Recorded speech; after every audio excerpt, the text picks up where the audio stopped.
parents got me and both my brothers, my younger and older, into music pretty early, and kind of raised us on like Van Halen and the Beatles and Paul McCartney, Wings. Like right at an early age, I was into music. Just stand on up first. Awesome. Right now we're just getting him ready for when he starts training with his prosthetic, trying to strengthen as much as possible and then stretch out the front of his leg. Nice. The crash happened in El Paso, Texas, about 8 miles outside of the border of, I believe, Arizona and Texas. We were all sleeping, so I woke up in the debris. I woke up and it was outside and, disoriented obviously from waking up in that.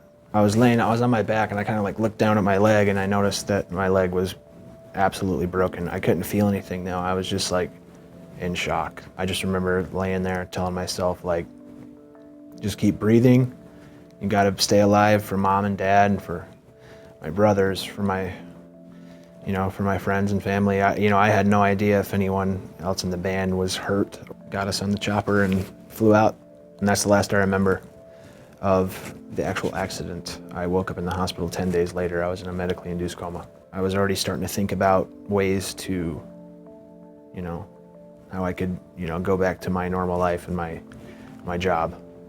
I was already thinking of ways to how I'm gonna do this because I know it's a long, long road to recovery. But yeah, just right there off the bat, I was like, all right, let's do this. When it came time to look into a place to do rehabilitation, my great uncle, he just said, go to Mary Free Bed. You need to go here. He knows what he's talking about when it comes to that kind of stuff. So we're like, all right, we're gonna go there. Spent the first couple of weeks really, multiple weeks, just trying to get out of bed, working on transfers, stuff like that. We had to start with a slide board. He couldn't even do any squatting or pivoting by himself. And now, when he is transferring on a level surface, I'm pretty hands-off and he's pretty independent with it. Immediately, fell in love with the place. It was also great that my doctor was a drummer as well. So we kind of hit it off right off the bat. In a complicated case like Andrew's, it's very important for rehabilitation to try to be in a central spot because of the services you have all in one area. At Mary Free Bed, he's going to be getting physical therapy, working on walking or ambulation, working with our prosthetists who are going to fabricate his artificial leg, are going to help modify that leg to be able to play the drums soon.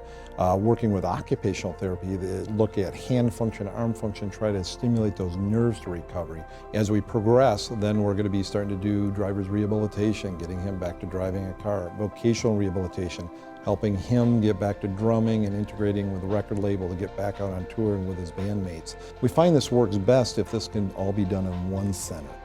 Where all the doctors, nurses, therapists, psychologists, support staff, recreational therapists, which are very important in a case like this, are all working as a team very intensely to progress a patient from the intensive care unit into a rehab hospital like Mary Free Bed, into outpatient therapy like at Mary Free Bed, and beyond. I worked with Andrew just about from the time he was admitted here and I discharged him. So I was with him quite a bit. I helped with things like wound care, medication management, and any other concerns, pain, anything else that he had while he was here. I have always had a sense of wanting to help people ever since I was very little, and here I get to do it every day. It's been overwhelming, the amount of support from our fans and other friends of ours who are in bands that have helped.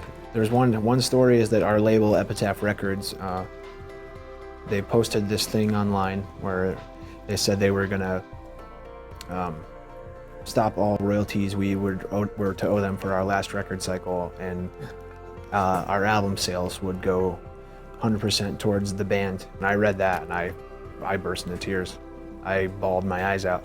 It just hit me real hard, because labels, you don't hear about labels doing things like that, and it's just like, man, they really care about us. Any fellow musician who's struggling with anything, I think we'd like to pull together,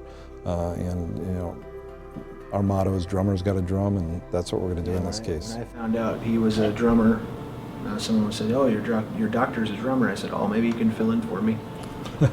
He's a better drummer than I am. He plays a little bit more intricate stuff than we do. In the long run, it's going to make you better and help you out, and they do an incredible job of it.